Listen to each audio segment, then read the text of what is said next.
Today we are doing 3-7 two-step equations. We started these with the algebra tiles in the last lesson. So we're going to dive in right away with our first example. Remember, you always want to add or subtract first, so I'm going to go ahead and subtract 3. You'll have m divided by 4 equals -1 and -3 is -4. Multiply both sides by 4. These go away. You'll have m equals -16. We can check this by plugging in -16 in for m.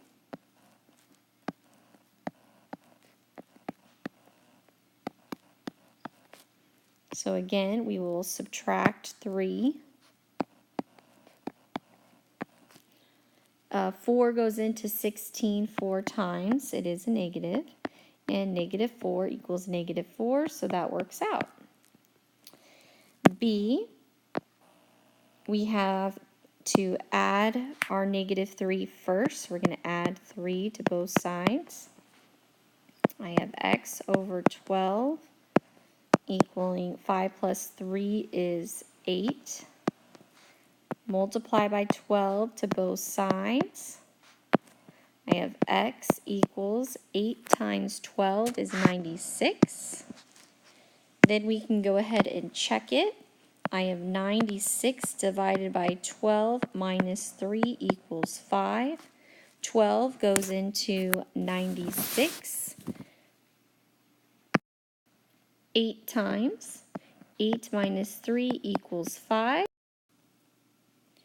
So now that that equals 5, we know we did it correct. Let's go ahead and look at C. We're going to look at 0.15 plus 0.05n equals 0.4. The first thing I want to do is to move my decimal points over twice, and you must be consistent and move all of them over twice in order for my shortcut to work. That will give you whole numbers to work with, so you don't have to worry about dealing with the fractions. So now we can solve this normally. I would subtract 15. I have 5n equals 40 minus 15 is 25.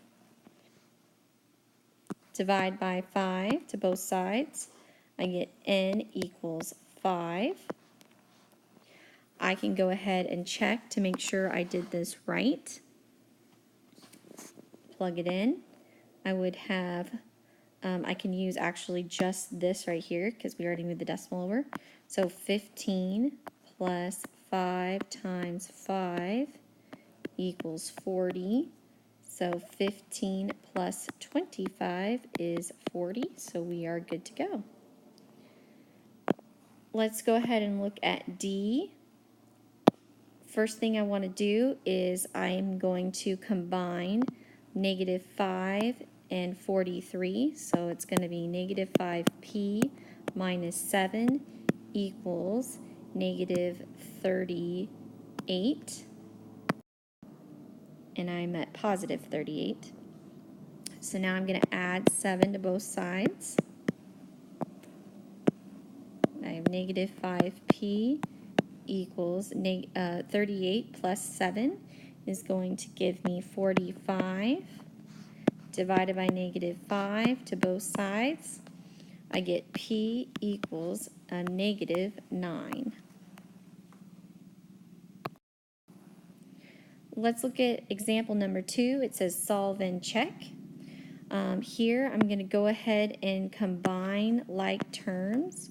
So this is going to be a -1x plus 5/4 x.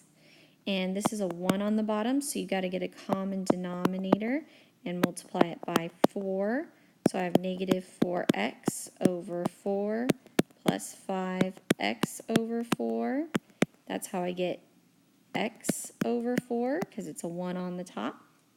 So now I have x over 4 plus 5 equals 14.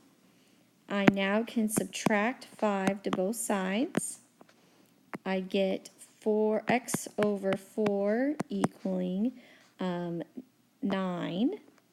And then I can go ahead and multiply both sides by 4.